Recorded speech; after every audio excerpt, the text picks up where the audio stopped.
I'm Will Abro, Navy veteran, Realtor, and mortgage loan originator. Most veterans don't know this. You can use your VA loan more than once. Whether you need a down payment, the second time depends on one number. Let me show you how to calculate it. Quick basics. The VA guarantees 25% of your loan to the bank. Every veteran starts with $36,000 in basic entitlement. As long as that 25% is covered by entitlement, a down payment, or both, you qualify. So the real question isn't have I used my VA loan before? It's how much entitlement do I have left? Scenario 1, 0 down payment. This happens when you sold your first home, paid off that VA loan, and restored your entitlement with the VA, or used your one-time restoration. You're back to full entitlement, just like a first-time buyer. Say you're buying a $500,000 home with full entitlement restored. The math, 25% of $500,000 is a $125,000 guarantee. With full entitlement, there's no loan limit, and nothing stops you from covering that entire guarantee. Purchase price, $500,000. Down payment, 0. Scenario 2, you still own that first home. Maybe it's a rental now, and you haven't restored entitlement. That loan is still tied up. Here's where the math actually decides your down payment. Say your first VA loan was $300,000.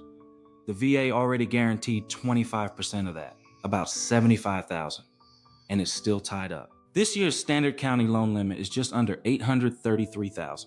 25% of that is your maximum possible entitlement, about $208,000. Subtract the $75,000 already in use, and you have about $133,000 remaining. Lenders need that entitlement to cover 25% of your new loan, so multiply by 4. That's a home around $532,000 you could buy with 0 down. Now, say the home you want is $600,000.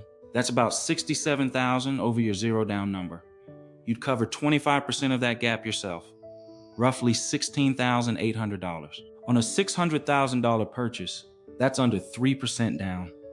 Compare that to the 5, 10, even 20% a conventional loan might ask for. The takeaway, it's not first use versus second use that sets your down payment. It's whether your entitlement is full or still tied up. Restore it, you're back to 0 down. Still carrying that first loan? The math above tells you exactly what you'd need. One more thing, the VA funding fee. On subsequent use, it's 3.3% with 0 down versus 2.15% for a first-time buyer. Put down just 5% and it drops to 1.5% for everyone. Veterans with a VA disability rating pay nothing. Worth running with your loan officer. Every veteran's entitlement is different. It's all on your Certificate of Eligibility. Want me to pull yours and run your exact numbers? Reach out below. Let's get you home again.